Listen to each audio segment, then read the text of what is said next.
조선 궁중비사 정조를 모함당한 열혈 김은혜의 처절한 복수극 강진 안소사 살인사건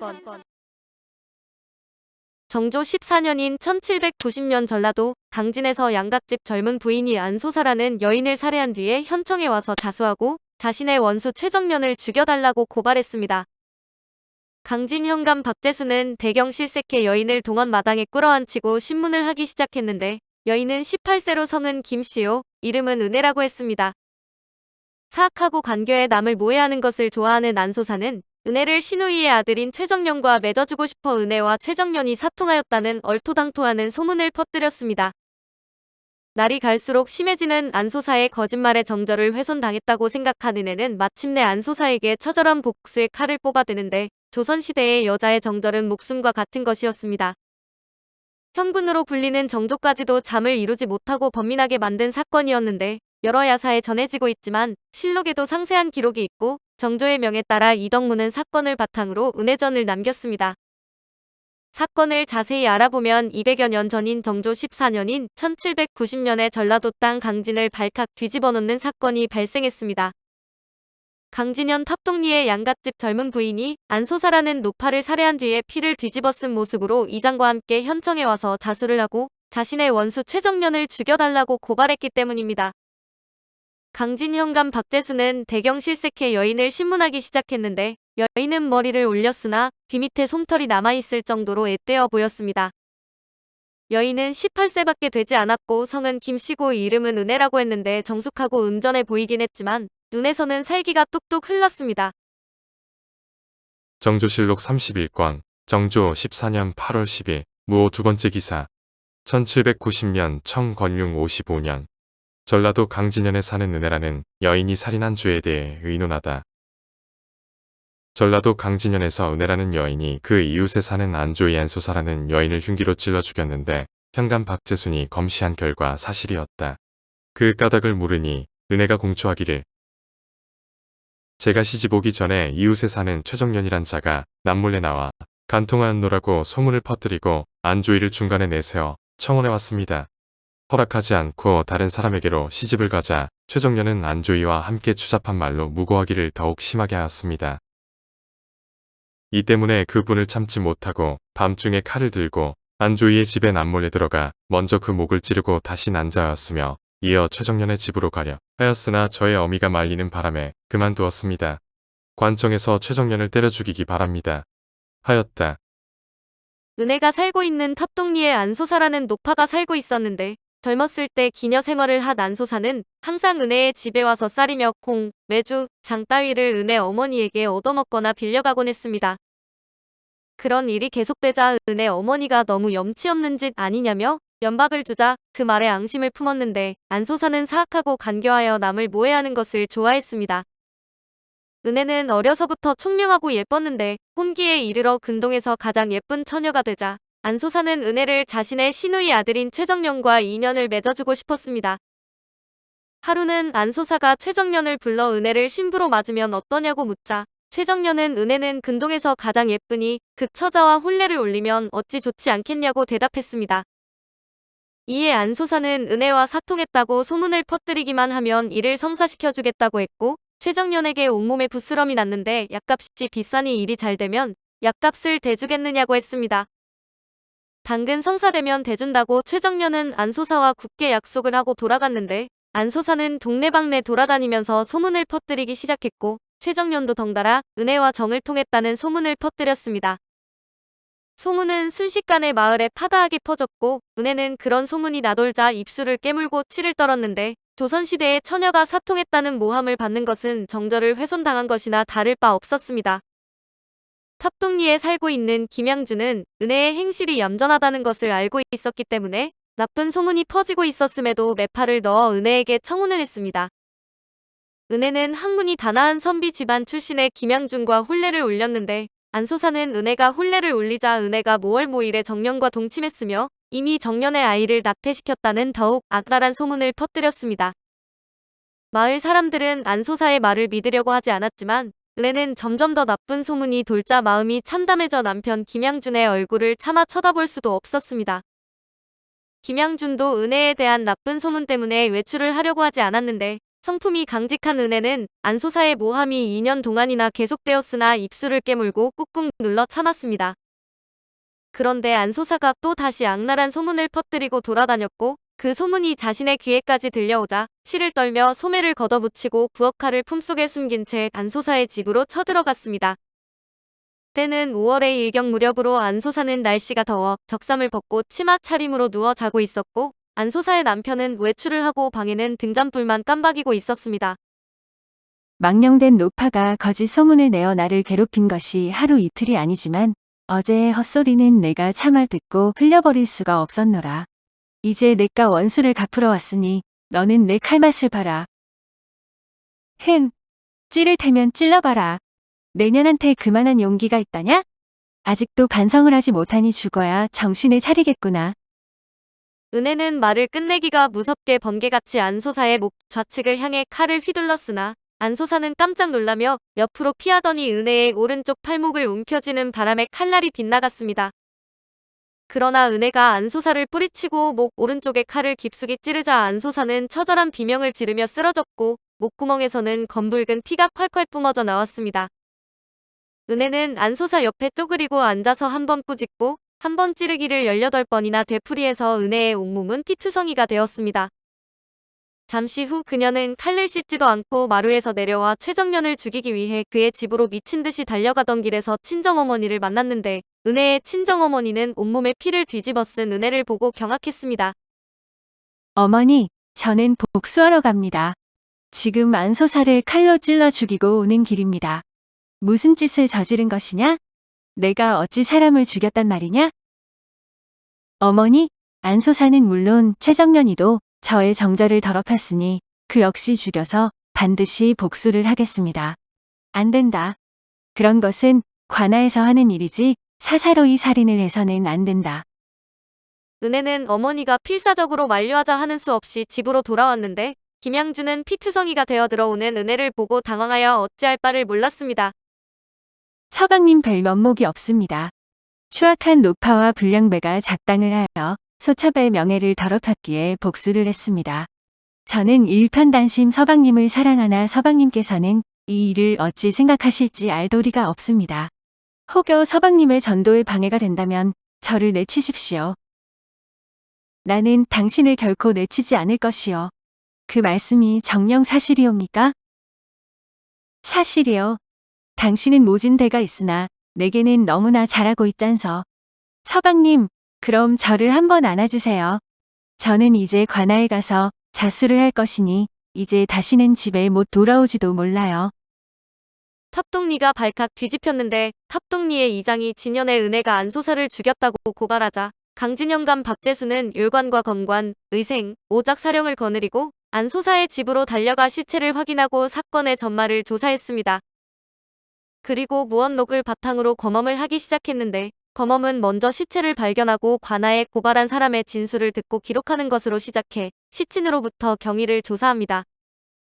박재수는 이장으로부터 상세한 진술을 받았고 안소사의 남편에게도 진술을 받았는데 김은혜는 도망칠 생각이 전혀 없는 데다 자신이 범인임을 이미 밝혔고 남편 김양준과 친정어머니도 김은혜가 범인임을 인정했습니다.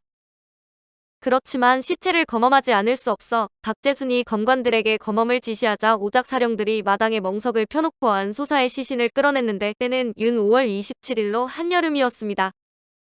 가만히 있어도 푹푹 찌는 날씨라 박재순은 연신 부채질을 하면서 오작 사령들이 땀을 뻘뻘 흘리며 시체를 마당으로 끌어내는 것을 지켜보았는데 하룻밤 지났을 뿐인데 안소사의 시체는 경직되어 가고 있었습니다. 수많은 사람들이 지켜보는 가운데 검험이 시작되었는데 안소사의 시체에는 18곳의 자상이 나 있었고 은혜는 목에 칼이 씌워지고 손에는 차구가 채워졌으며 다리에는 족쇄가 채워져 옴짝달싹할 수가 없었습니다.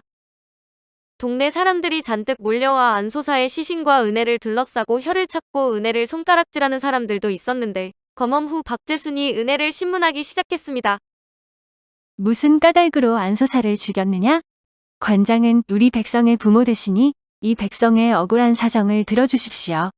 양갓집 여자가 버러지 같은 자들에게 무고를 당했으니 이미 정절을 더럽힌 것이나 마찬가지입니다. 안소사는 추잡하게 양갓집 부인을 무고했으므로 죽어 마땅합니다. 제가 비록 아녀자에 지나지 않으나 사람을 죽이면 관에서 사형을 내린다는 것을 어찌 모르겠습니까? 안소사를 죽였으니 마땅히 벌을 받을 것이며 죽음을 각오하고 있습니다. 그러나 제가 죽은 뒤에 최정년이라는 자는 누가 벌을 주겠습니까? 바라건대 속히 최정년을 잡아들여 쳐 죽여주십시오. 은혜는 범행을 인정하면서 최정년을 죽여달라고 현감에게 요구했는데 박재수는 서슬퍼렇게 주장하는 은혜가 장하기도 하고 두렵기도 했습니다. 박재수는 증거를 찾기 위해 은혜가 안소사를 죽일 때 입은 옷을 가져오라고 해서 검험한 후 은혜를 감옥에 가두고 전라도 관찰사 윤행원에게 보고했습니다. 윤행원은 강진현감 박재순의 보고에 의아해하면서 공범이 있을 가능성이 있으니 재조사하라고 지시했는데 명을 받은 박재순은 여러 차례 은혜를 신문하고 간인들을 신문했으나 공범이 있다는 정황을 찾을 수 없었습니다. 은혜를 방면하는 정조. 전라도 관찰사 윤행원이 형조에 장계를 올렸고 형조에서는 정조에게 보고했는데 정조는 형조에서 올린 계본을 오랫동안 살피면서 탄식을 했습니다.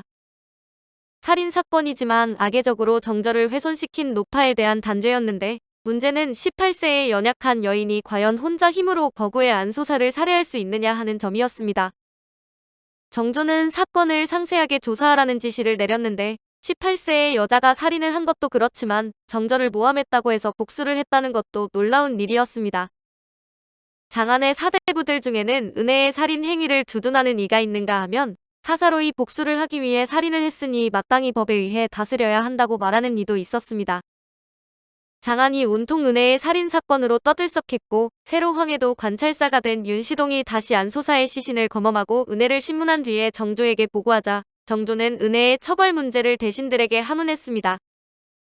형조 판서는 비록 범행 사실을 자백하였으나 목숨 걸고 원한을 풀었다 하여 이를 참작해 벌을 낮출 수는 없습니다라고 아뢰자 정조는 좌상에게 자세히 물어서 아뢰라고 했습니다. 형조 판서는 즉시 병으로 앓아누워 있는 좌의정 최재공에게 달려가 상의했고 최재공의 말을 정조에게 전했습니다. 좌의정 최재공과 상의하니 그가 말하기를 안소사는 정신 나간 사람으로 근거 없는 말을 지어내 이웃 사람들에게 퍼뜨렸으니 김은혜가 평소 분하고 원통한 마음이 끝이 없었을 것입니다. 시집간 뒤 추잡한 소문이 더욱 심해졌으니 여자의 편협한 성미로 봐서 보복하려는 앙심을 의당 가질 만하므로 칼을 무섭게 휘두른 것은 그럴 수 있는 일입니다. 그러나 약법 3장에 사람을 죽인 자는 죽여야 한다고 하였고 이럴 경우 그 마음을 참작해 주어야 한다거나 저럴 경우 그 정상을 용서해 준다거나 하는 말은 애당초 없었습니다. 김은혜로서는 설사 더 없는 원한이 있다 하더라도 무엇이 불가하여 이장에게 고발하거나 관아에 호소하여 안소사의 무고죄를 다스리게 하지 않고 제 손으로 칼질을 했단 말입니까?